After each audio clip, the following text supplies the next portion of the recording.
Hello students, today we are going to deal with NCERT class 11th first unit diversity in the living world। आज यहाँ पर हम लोग केवल CBSE ICSE board को नहीं बल्कि state board, Bihar board, UP board को भी ध्यान में रखते हुए काम करने जा रहे हैं। ठीक है, यहाँ पे हम लोग देखते हैं कि जो हमारा 11th क्लास है और 12th क्लास है, जो भी बच्चे साइंस लेते हैं वो क्लास 8th 9th से ही सोचना और समझना शुरू कर देते हैं कि उनको आगे चल के अगर बायोलॉजी लेना है तो उन्हें क्या बनना है। सबके on the tip of lip आपका जवाब यही रहता है कि मेडिकल करना है। ठीक है, लेकिन स्टूडेंट्स मैं ये बताने जा रही हूँ आपको कि मेडिकल को एक हवा मत बनाइए। मेडिकल क्वालिफाई करना ये कोई बड़ी चीज़ नहीं है।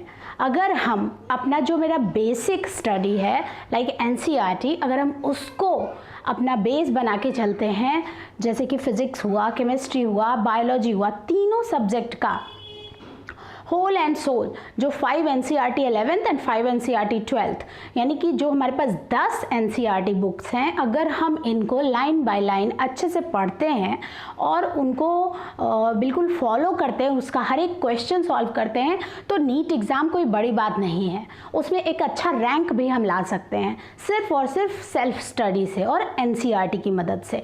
इसके लिए आपको कहीं बाहर जाने की और कोई भी कोचिंग क्लास ज्वाइन करने की कोई ख़ास ज़रूरत नहीं है अगर आप खुद से भी सिर्फ NCERT को कमांड करते हैं।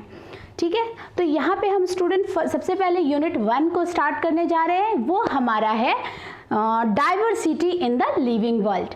Diversity, do you know the word diversity? Diversity का मतलब होता है, अगर हम उसको हिंदी में समझें तो विभिन्नता।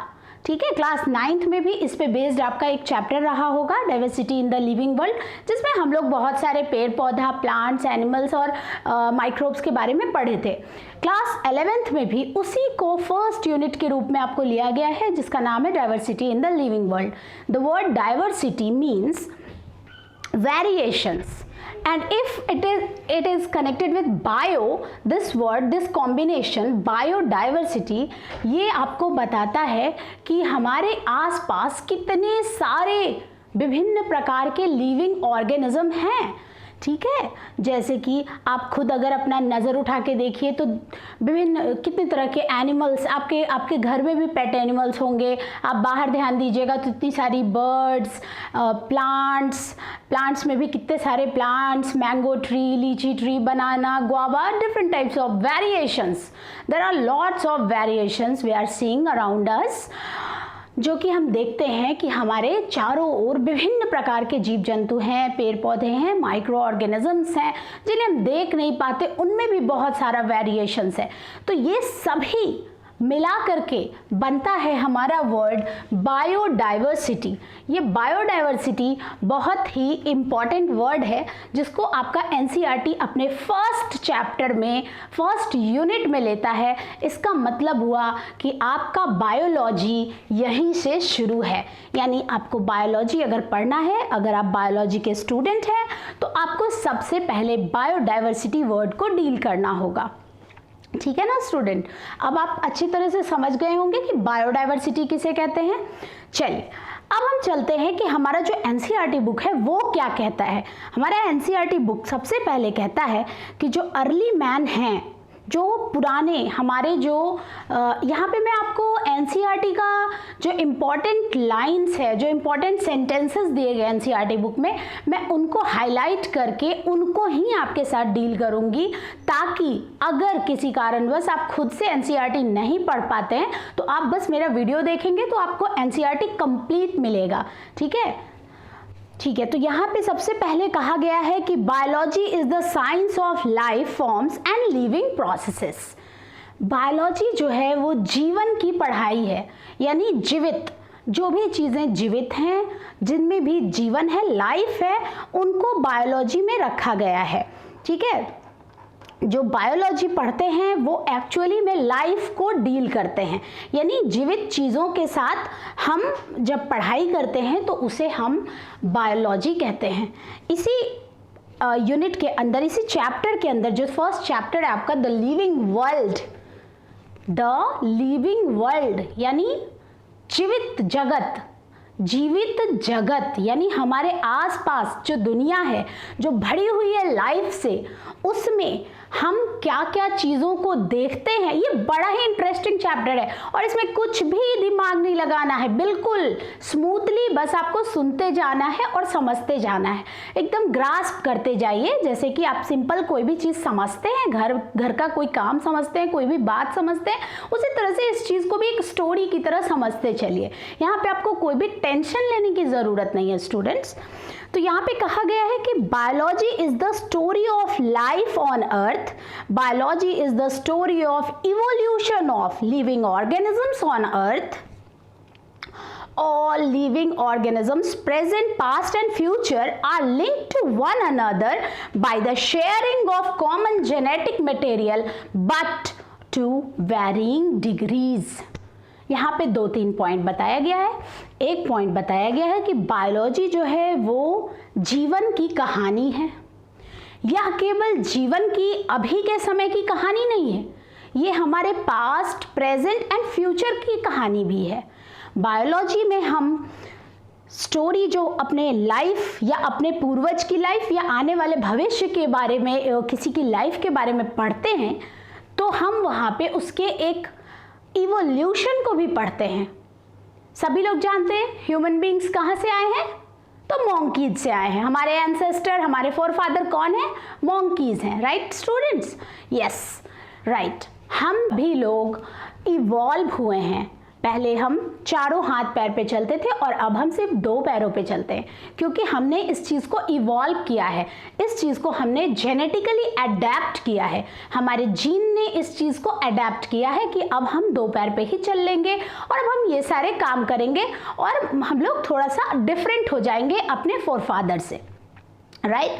तो यहाँ पे हमें ये जानना है स्टूडेंट्स कि बायोलॉजी के अंदर हमें एक और टर्म आ गया, इवोल्यूशन, उसकी भी स्टडी करनी है, ठीक है? तो हमारा एनसीईआरटी कहता है कि बायोलॉजी में हम जीवन की कहानी तो पढ़ते ही हैं, जीवन में इवोल्यूशन कैसे आया है उसकी कहानी भी पढ़ते हैं, और हमारा प्रेजेंट, पास्ट और फ्यूचर जो इवोल्यूशन जिनमें हुआ है, जो कैसे कनेक्टेड है एक दूसरे के साथ, और इसमें कितने सारे चेंजेस आए हैं, कितने डिग्री के चेंजेस आए हैं, ठीक है? हमारे जीन में कितना चेंज आया है, मतलब मैथमेटिक्स का एक टर्म यूज किया गया, डिग्री, ठीक है? तो डिग्री का मतलब यहाँ पे डिग्री से नहीं है, यहाँ पे मतलब हुआ कि कितना अमाउंट हमारा बदल गया है पहले से और अब के, ठीक है? तो इन सब को जो हम रीड करते हैं, तो ये ओवरऑल सब मिला करके बायोलॉजी कहलाता है, ठीक है?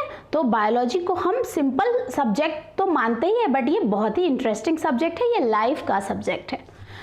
स्टूडेंट, यहाँ पे पॉइंट दिया गया कि early man could easily perceive the difference between inanimate matter and living organisms, यानी जो हमारे पुराने लोग थे, पूर्वज थे, यानी हम ही लोग जो बहुत पहले जब हमने इवॉल्व होना शुरू हुआ था हम लोग, तभी हमें पता चल चुका था कि कौन चीज़ें लिविंग हैं और कौन चीज़ें नॉन लिविंग हैं।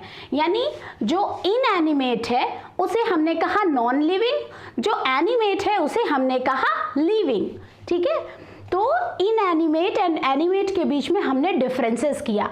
Inanimate like wind, air, water, sunlight etcetera, right? तो ये सभी इनएनिमेट मैटर थे, और जैसे कि जब अर्ली मैन ने देखा कि ये जो इनएनिमेट मैटर है वो हमसे ज़्यादा पावर रखते हैं, वो हमसे ज़्यादा पावरफुल हैं, जैसे कि तूफान, जैसे कि समुद्र का तेज लहर, मतलब ये सब जो है हमसे ज़्यादा पावरफुल है, तो अर्ली मैन ने उनकी पूजा करनी शुरू कर दी, वो वर्शिप करने लगे उनकी। यही बात यहाँ पे कहा गया है कि early man deified some of the inanimate matter, wind, sea, fire etc, and some among the animals and plants, और कुछ एनिमल्स भी जो हमसे ज़्यादा ताकतवर है, कुछ प्लांट्स भी जो हमसे ज़्यादा बड़े हैं, ह्यूज हैं, उनका भी उन लोगों ने पूजा करना शुरू कर दिया ताकि वो उनको प्रोटेक्ट करे, उनको कोई हार्म ना पहुंचाएं, ठीक है?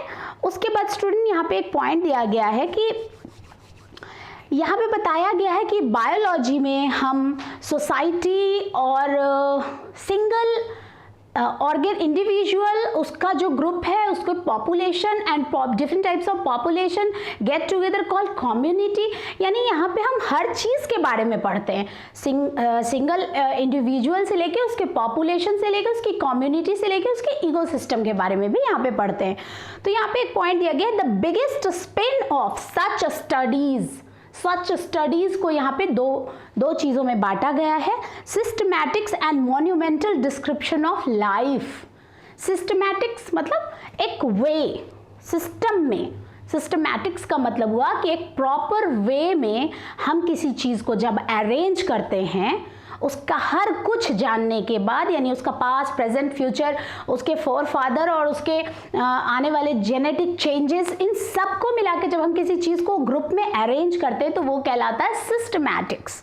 तो सिस्टमैटिक्स के लेवल पे और monumental study of life, monumental means बृहत, बड़े पैमाने पे, बहुत बड़ा, मतलब कि अच्छे से जब हम किसी चीज़ के बारे में हर कुछ जान के जब हम उनकी ग्रुपिंग करते हैं प्रॉपर ग्रुप्स में, है ना, और तब उनको हम जब रिकॉग्नाइज करते हैं, recognition of the sharing of similarities among living organisms both horizontally and vertically, यानी जब हम किसी चीज़ को प्रॉपर वे में, सिस्टमैटिक वे में अरेंज करते हैं तो हम ना केवल उसके अभी का जो उसका मॉर्फोलॉजी, एनाटॉमी है वो देखते हैं, बल्कि हम उसका जो सिमिलैरिटीज़ है दूसरे ऑर्गेनिज्म से या फिर डिफरेंसेस है दूसरे ऑर्गेनिज्म से, हॉरिजॉन्टल तो है ही साथ वर्टिकल लेवल पे भी हम उनके कैरेक्टर्स के बारे में जान पाते हैं और स्टडी कर पाते हैं। ठीक है ना स्टूडेंट। आगे हम देखते हैं कि जो हमारा, ये बस हमारे यूनिट के बारे में यहाँ तक बताया गया था। Then after we will proceed towards a great scientist Ernest Mayr's description. Whenever your unit starts, it starts with each and every unit in 11th and also in 12th, it will start with the description of one of the scientists. Here it is starting with Ernest Mayr. Ernest Mayr is known as the Darwin of 20th century. He is known as Darwin of 20th century क्योंकि इन्होंने Darwin की तरह ही evolution को पढ़ा,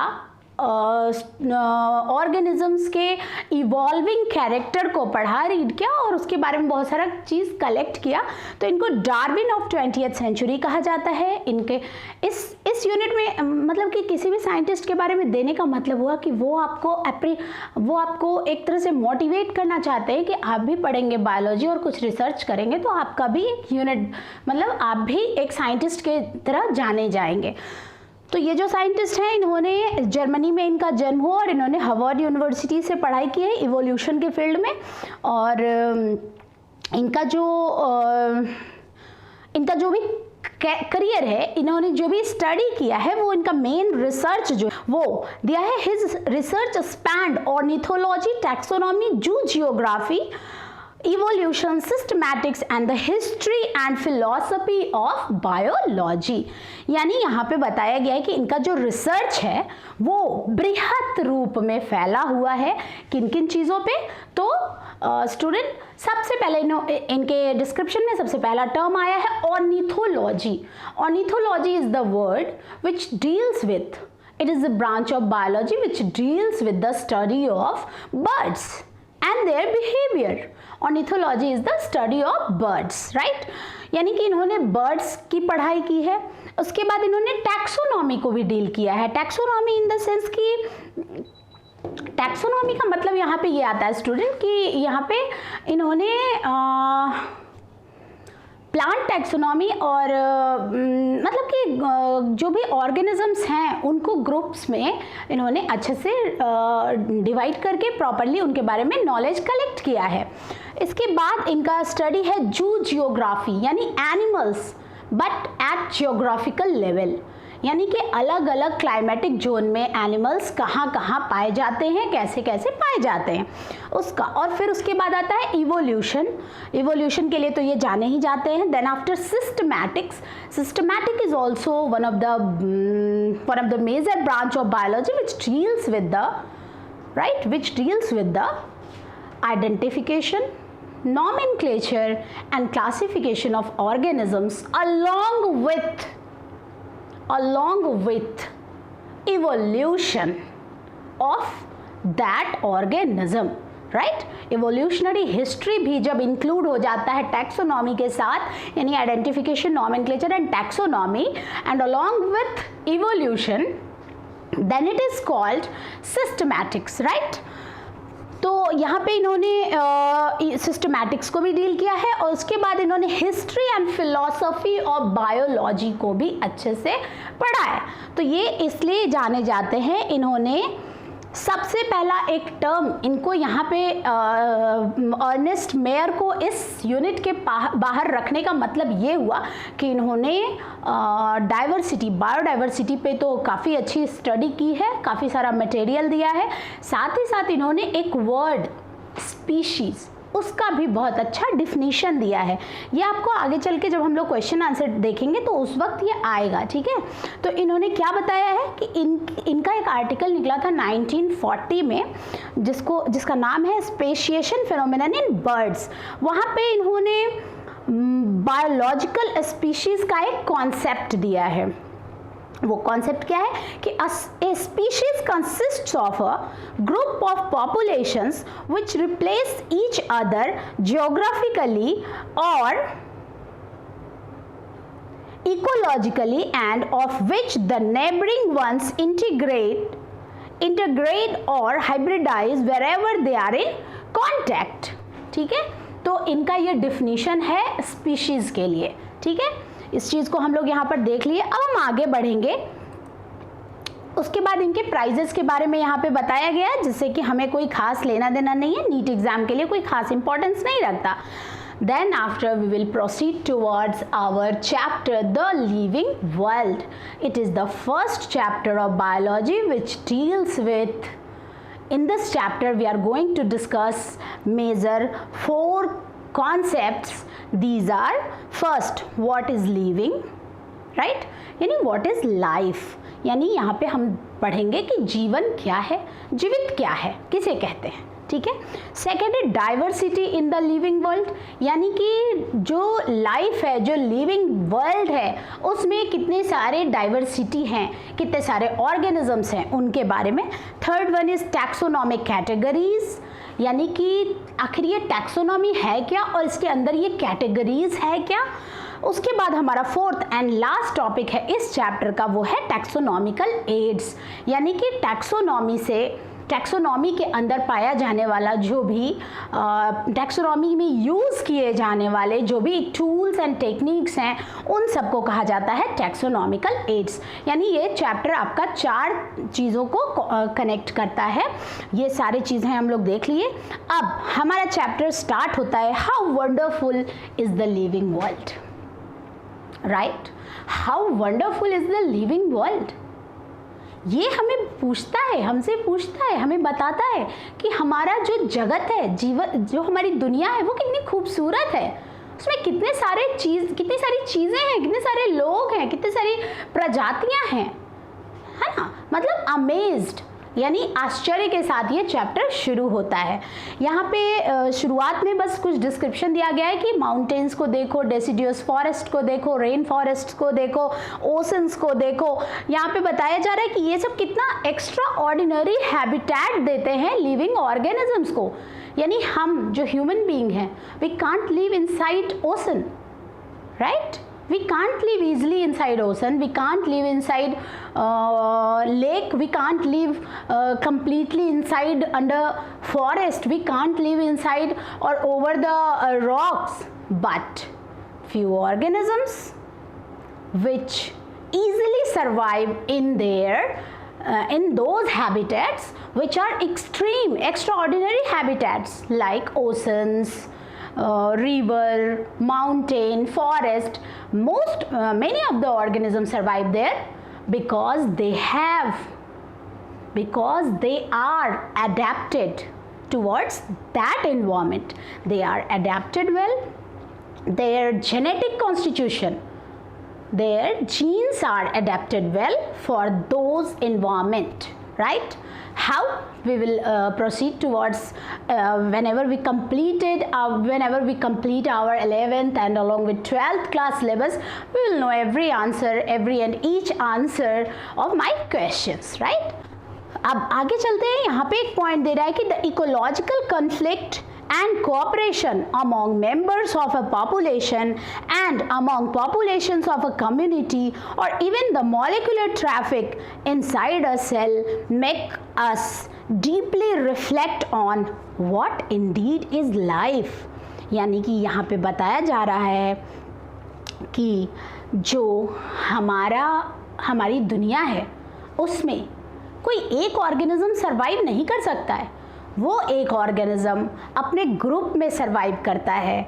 तो आखिर वो अपने ग्रुप में कैसे रहता है, उसका ग्रुप अलग अलग ऑर्गेनिजम्स के ग्रुप के साथ कैसे कनेक्टेड होते हैं वो, और उसके बाद ये हमें बताता है कि इवन जब हम सेल के अंदर की दुनिया देखते हैं, यानी हम सेल्यूलर लेवल पे जब बात करते हैं, तो हमारे सेल के अंदर जो हमारे मॉलिक्यूल्स हैं, जो एटम्स हैं, जो मैक्रोमॉलिक्यूल्स हैं, how they are interact, how they are connected to each other, इन सब के बारे में भी ये हमें बताएगा. ठीक है, कि ये कैसे संभव है. तो आखिर हम सिर्फ बाहरी दुनिया में तो लाइफ देखते हैं, पर जब हम सेल्यूलर, मॉलिक्यूलर एंड केमिस्ट्री के लेवल पे जब हम लाइफ देखते हैं, तब हम सोचते हैं कि wow, what is this life, really it is life. Correct students? Now we are proceeding forward. Next, यहाँ पे फिर से आपसे क्वेश्चन पूछ रहा है कि what living is and what is the purpose of life. What the purpose of life is and what living is. Two questions are arised here before starting the chapter, right?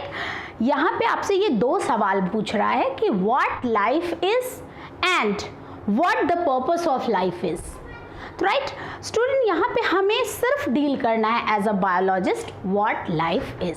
What is the purpose of life? It is not our motto. It is the next, it is the question for philosophy, but the scientist, as a scientist, the question is what is living. Right students? Then now before starting the chapter we are going to deal with, यहाँ पे हमने लिखा है कि हमारे जो भी आसपास की चीज़ें हैं, जो भी मैटर हैं, वो non living, living and dead, तीन कैटेगरी में डिवाइडेड हैं. ठीक है, non living, living and dead. Non living क्या हुआ? इनएनिमेट. लिविंग क्या हुआ? एनिमेट. एंड डेड क्या हुआ स्टूडेंट्स? डेड मतलब जो पहले लिविंग थे but now they are dead. अभी वो लिविंग की तरह लाइफ नहीं चला पा रहे हैं. ठीक है, तो हम कभी भी चीज़ों को डिवाइड करेंगे तो हम तीन कैटेगरी में डिवाइड करेंगे, living, non living and dead. ठीक है, जो नॉन लिविंग है, नॉन लिविंग में हम बहुत सारी चीज़ों को देखते हैं, जैसे कि प्लास्टिक, सीमेंट, गिट्टी, बालू, सब कुछ जिनमें कभी भी लाइफ नहीं था, जिनमें कभी भी लाइफ नहीं था. Never ever they are living. These are called non-living. But if we are talking about living are those which shows almost following characters, right? Living में क्या क्या कैरेक्टर होना चाहिए? तो सबसे पहला होना चाहिए protoplasm. Then respiration, evolution, metabolism, homeostasis, nutrition, adaptation, reproduction, irritability, locomotion and movement, excretion and growth. Right ये कम से कम कैरेक्टर्स हैं जो एक लिविंग में होना चाहिए. ठीक है, यहाँ पे हम लोग यही लिविंग का कैरेक्टर्स देखते हैं. तो जो नॉन लिविंग है उनमें ये कैरेक्टर्स नहीं हैं. But this is called growth. Growth non living का कैरेक्टर है. ठीक है, नॉन लिविंग में भी ये आता है. हाउ? ये ऐसे आता है कि जैसे माउंटेन्स, रिवर, इनका साइज इंक्रीज करता है, ये भी ग्रोथ करते हैं एक्सटर्नली, इनमें डिपोजिशन होता है। लाइक कि लेक था, अब पहले छोटा था, अभी बहुत बाढ़ आई, बारिश हुई तो लेक का साइज बढ़ गया, हम कह सकते हैं कि उसका ग्रोथ हुआ। माउंटेन्स का भी ग्रोथ होता रहता है, हम कह सकते हैं कि वो भी लिविंग है? नहीं। इसीलिए ग्रोथ को लिविंग और नॉन लिविंग दोनों का कैरेक्टर माना जाता है। जो इंट्रिंसिक ग्रोथ होता है, अंदर से ग्रोथ होता है, वो होता है लिविंग में, और जो नॉन लिविंग का ग्रोथ होता है वो एक्सटर्नल डिपोजिशन के कारण होता है। ठीक है स्टूडेंट, तो यहाँ पे हमने कुछ कैरेक्टर्स देखा लिविंग का, जो कि आप नोट डाउन कर लेंगे। ठीक है, और उसके बाद हम चलते हैं आगे, और डेड वो हुआ जिनमें ये सारे कैरेक्टर्स थे लेकिन अभी उनमें ये सारे कैरेक्टर्स नहीं हैं।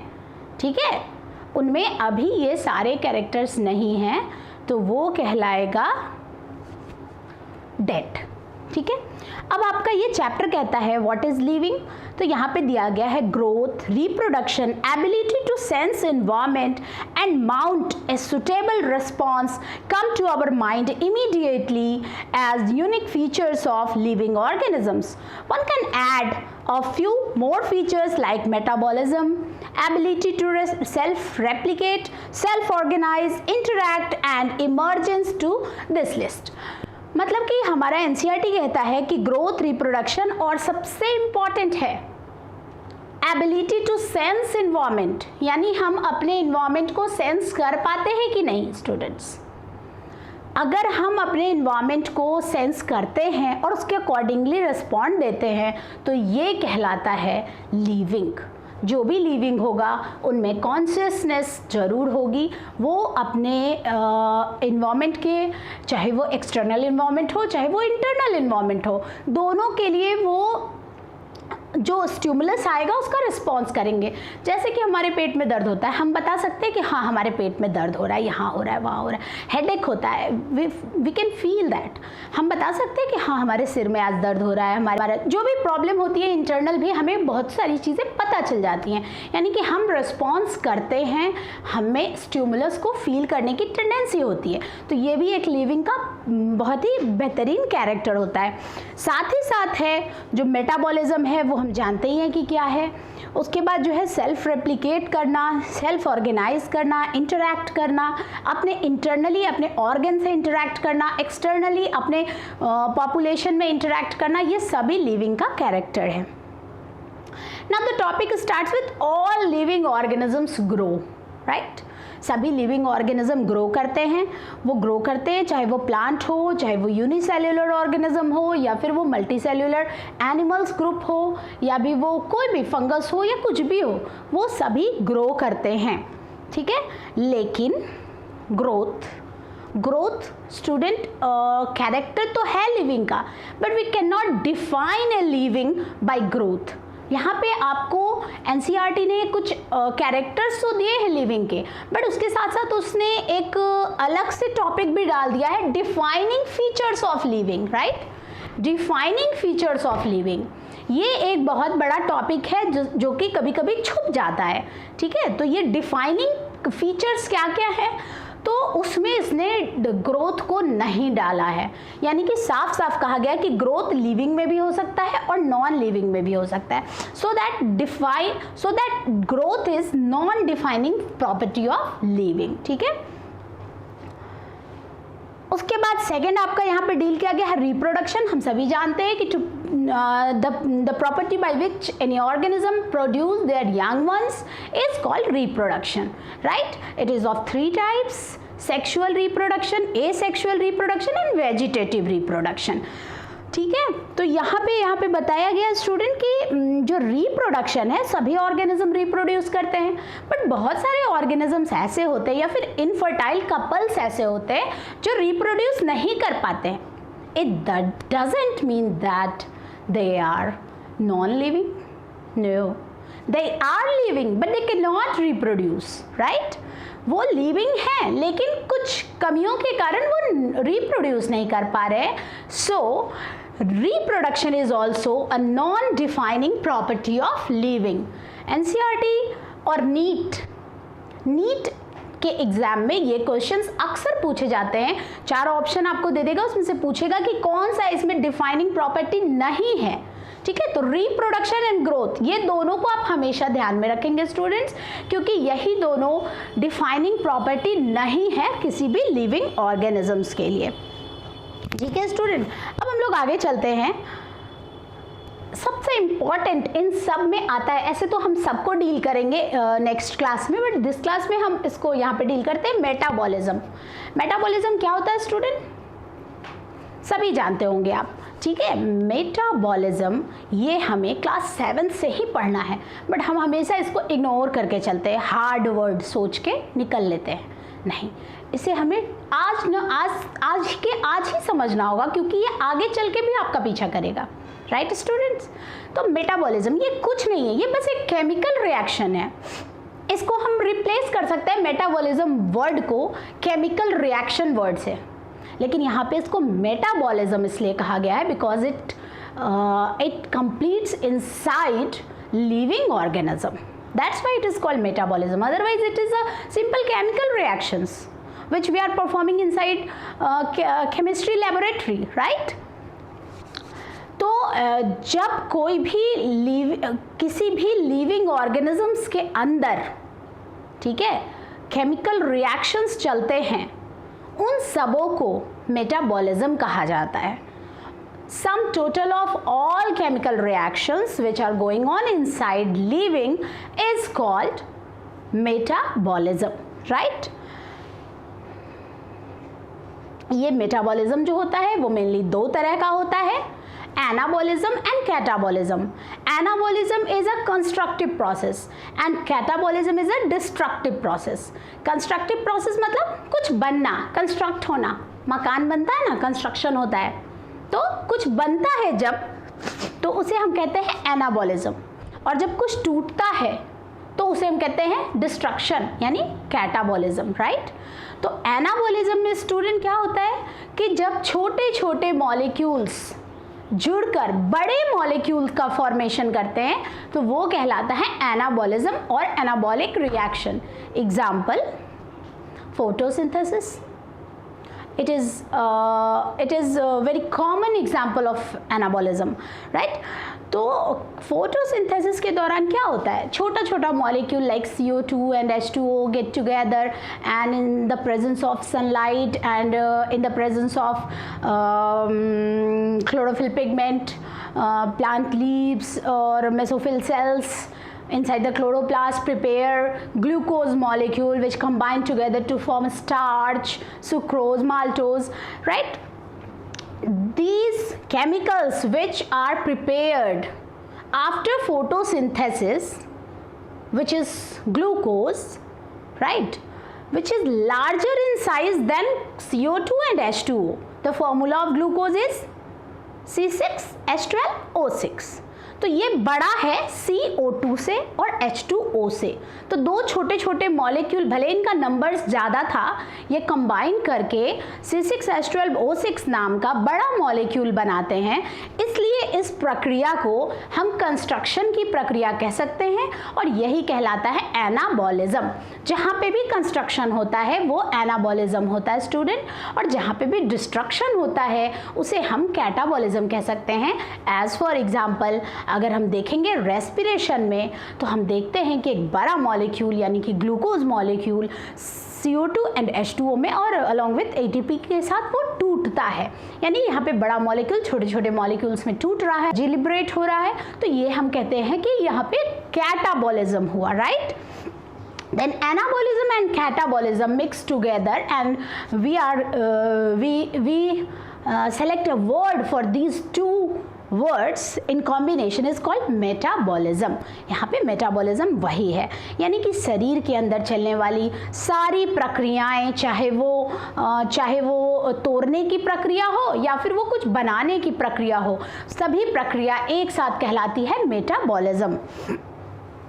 तो यहाँ पे बताया जा रहा है कि no non living object exhibit metabolism, यानी कि कोई भी नॉन लिविंग ऑर्गेनिज्म अगर नॉन लिविंग ऑब्जेक्ट है तो वो मेटाबॉलिज्म नहीं करेगा। Metabolic reactions can be demonstrated outside the body in cell free system and isolated metabolic reaction outside the body of an organism performed in a test tube is neither living nor non living.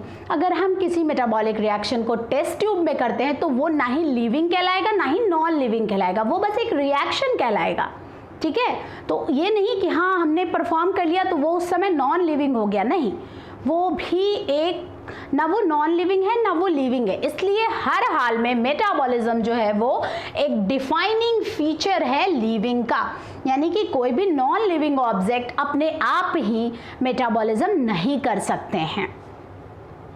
ठीक है, hence while metabolism is a defining feature of all living organism without exception, isolated metabolic reactions in vitro are not living things but surely living reactions.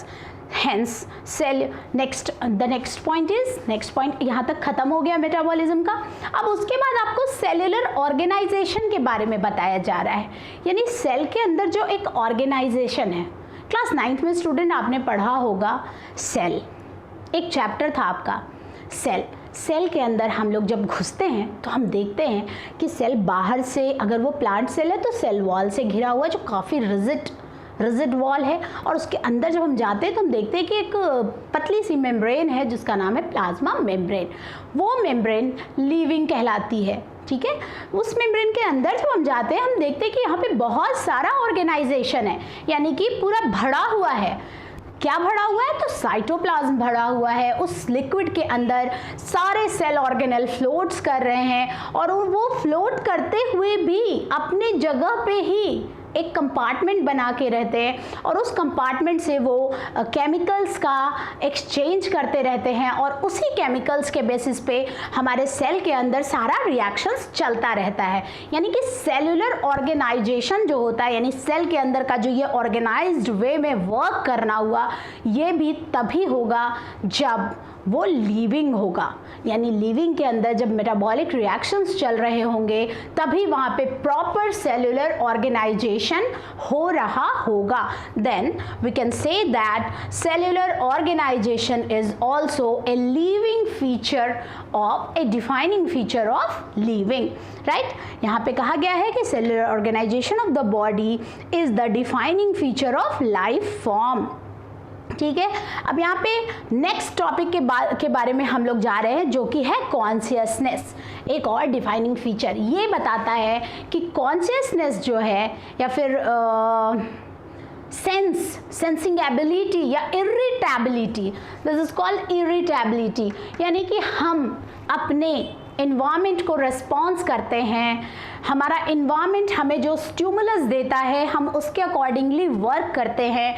हमारा जो reaction होता है तो वो बताता है कि हाँ हम लिविंग हैं। ये केवल हम ही में नहीं होता, प्लांट्स में भी होता है। अगर आपने प्लांट साइंस को अच्छे से पढ़ा होगा स्टूडेंट, क्लास 9th में, 7th में, 8th में, तो आपने देखा होगा कि जब सोलर रेडिएशंस आता है, डिफरेंट टाइप्स के वेवलेंथ्स आते हैं, तो प्लांट अपना फोटोसिंथेसिस स्टार्ट करता है।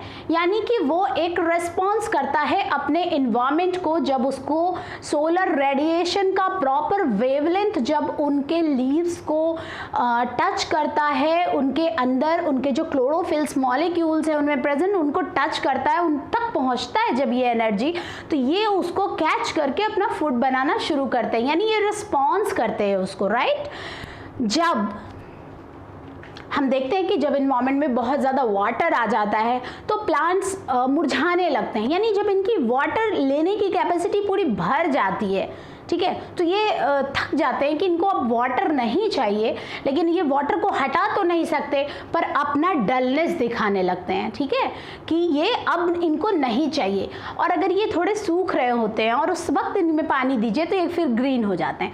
मतलब ये रिस्पॉन्स दिखाते हैं कि yes we are living, we can respond external stimuli like water, like photoradiations, like wind, humidity. Yes, plants can also respond the environment. The best example, one of the best example of plant response is their flowering. Their flowering, always plants flower in proper photo period, ठीक है। जो आप देखेंगे कि summer में खिलने वाले flowers summer में ही खिलते हैं, जो विंटर में खिलने वाले फ्लावर्स हैं वो विंटर में ही, जो रेनी सीजन में खिलने वाले होते हैं वो रेनी में ही खिलते हैं। क्यों? Because they require proper photo period. Photo means sunlight and period means timing. उन्हें उतना ही देर का सोलर रेडिएशन चाहिए फ्लावरिंग के लिए। जो हाँ, तो स्टूडेंट हम लोग आगे देख रहे थे कि यहाँ पे बताया जा रहा है कि जितना भी लिविंग ऑर्गेनिज्म हैं, जो भी लिविंग ऑर्गेनिज्म हैं लाइक यूनिसेल्यूलर और मल्टीसेल्यूलर, ठीक है। यूनिसेल्यूलर मतलब जो एक सेल के बने होते हैं, single celled organism like amoeba, paramecium, euglena, diatoms, algae etcetera, right. बहुत सारे ऑर्गेनिज्म ऐसे होते हैं जो यूनिसेल्यूलर होते हैं, ठीक है।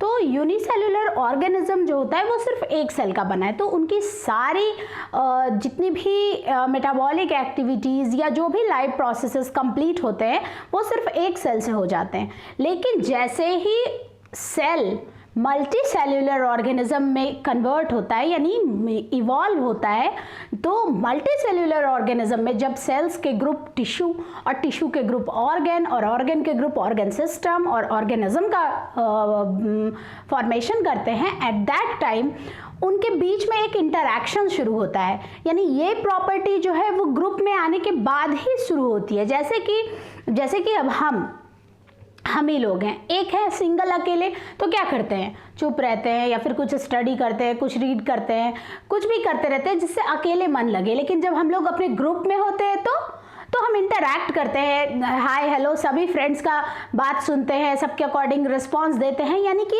जब हम पॉपुलेशन में होते हैं तो हमारा अलग बिहेवियर होता है, और जब हम सिंगल होते हैं तो हमारा अलग बिहेवियर होता है। तो यहाँ पे ये चीज़ बताया जा रहा है कि ये जो एक इंटरैक्शन है वो ग्रुप में आने के बाद ही शुरू होता है। तो यहाँ पे एक प्रॉपर्टी यहाँ पे बताया जा रहा है कि properties of tissues are not present in a constituent cells. यानी एक सेल में टिश्यू में क्या प्रॉपर्टी आने वाली है वो एक सेल को देखने से नहीं पता चलता है। जब सेल्स ग्रुप में आते हैं तब वो टिश्यू की तरह वर्क करना शुरू करते हैं। Similarly properties of cellular organelles are not present in the molecular constituents of the organelle but arise as a result of interactions among the molecular components comprising the organelle. यानी कि जब molecules होते हैं, molecular organisation होता है, उस वक्त उनमें वो प्रॉपर्टी नहीं होती। जब वो फॉर्मेशन करके सेल ऑर्गेनेल बनाते हैं उस वक्त उनमें दूसरी प्रॉपर्टी आ जाती है। इसी चीज को कहा जाता है कि these interactions results in emergent properties at a higher level of organisation. ये एक हायर लेवल ऑफ ऑर्गेनाइजेशन की प्रॉपर्टी है, राइट स्टूडेंट।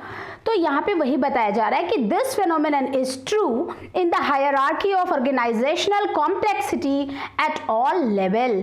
यानी कि लिविंग ऑर्गेनिज्म में जब एक कॉम्प्लेक्सिटी आती है तो उनके ऑर्गेनाइजेशंस भी बदलते रहते हैं। यानी कि जब वो सेल्यूलर लेवल पे होता है तो उसके अंदर सेल ऑर्गेनेल्स का ऑर्गेनाइजेशन होता है, जब वो टिश्यू लेवल पे होता है तो उनके सेल्स का ऑर्गेनाइजेशन होता है, जब वो ऑर्गन लेवल पे होता है तो उनके डिफरेंट टिश्यूज के बीच में एक ऑर्गेनाइजेशन होता है, जब वो ऑर्गन सिस्टम में जाता है जैसे respiratory system, digestive system, excretory system, उस वक्त उनके जो ऑर्गन्स होते हैं वो एक दूसरे के साथ एक ऑर्गेनाइजेशन बना रहे होते हैं। और जब एक पूरा ऑर्गेनिज्म बनता है तो उनका मॉलिक्यूल से लेके पूरा ऑर्गेनल सिस्टम, ऑर्गन सिस्टम तक सब कुछ एक ऑर्गेनाइज्ड वे में वर्क करता है। तो इसे हम कहते हैं ऑर्गेनाइजेशन। ये जैसे जैसे लेवल ऑफ ऑर्गेनाइजेशन बढ़ता है, लेवल ऑफ कॉम्प्लेक्सिटी बढ़ती है, उस वक्त ये प्रॉपर्टी खुद ब खुद आने लगती है। ठीक है, तो यहाँ पे हमारा फाइनली इस लेक्चर 1 में जो एनसीईआरटी के अकॉर्डिंग है वो बता रहा है कि living organisms are self replicating, evolving and self-regulating interactive systems capable of responding to the external stimuli. ये आज हमारे लेक्चर 1 का क्लास यहीं पे लेक्चर ख़त्म होता है। इसके बाद आगे हम थोड़ा सा और आगे जाते हैं तो हम देखते हैं, हम हर लेक्चर के बाद क्वेश्चन आंसर्स को ज़रूर देखेंगे कि आखिर हमारे इस चैप्टर के लास्ट में क्या क्या क्वेश्चन पूछने वाला है। तो हम देखते हैं स्टूडेंट कि यहाँ पे हमारे एनसीईआरटी में फर्स्ट क्वेश्चन पूछ रहा है, why are living organisms classified, right. Why are living organisms classified? Living organisms को क्लासीफाई करने की क्या ज़रूरत है? Why are the classification system changing every now and then? What different criteria would you choose to classify people that you meet often? What do we learn from identification of individual and population? यानी अगर हम देखते हैं, अगर हम उनको identify करना चाहते हैं तो इंडिविजुअल के लेवल पे हम कौन कौन सी प्रॉपर्टी चुनेंगे और पॉपुलेशन के लेवल पे हम कौन कौन सी प्रॉपर्टी चुनेंगे, ये पूछ रहा है आपसे। उसके बाद आपको 5th नंबर क्वेश्चन में पूछ रहा है कि इसमें से करेक्ट बाइनोमियल नोमेनक्लेचर के बारे में कि कौन सा नेम करेक्ट है। फिर टैक्सॉन को डिफाइन करने के लिए कह रहा है। फिर जो टैक्सोनॉमिकल हायरार्की है उसको अरेंज करने के लिए कहा जा रहा है। फिर है कि स्पीशीज वर्ड का डिफिनीशन बताइए, ठीक है, what is the definition of species. तो हमने शुरुआत में ही अर्नेस्ट मेयर ने जो बायोलॉजिकल स्पीशीज़ का डिफिनीशन दिया था वो हमने इसमें कर लिया है। फिर है define and understand the following term, phylum, class, family, order and genus. ये हम लोग आगे करेंगे नेक्स्ट लेक्चर में, लेक्चर 2 में। हाउ इज अ की helpful in identification and classification of organism. And last question is illustrate the taxonomical hierarchy with suitable example of a plant and animal. ये last question है जिसको कि हम lecture last होते होते तक इन सब के आंसर्स आपके पास होंगे, राइट स्टूडेंट। और ये जो लेक्चर 1 है इसमें जो सबसे इंपॉर्टेंट बात है वो है defining property and non defining property, right. इसी से नीट में क्वेश्चन पूछे जाते हैं। बाकी का जो ये हमारा कैरेक्टर्स ऑफ लिविंग है ये हम लोग धीरे धीरे थोड़ा थोड़ा करके हर लेक्चर में डील करते जाएंगे और इस तरह से हमारा चैप्टर कंप्लीट हो जाएगा। ओके, तब तक के लिए thank you student, take care, be safe, be careful, bye.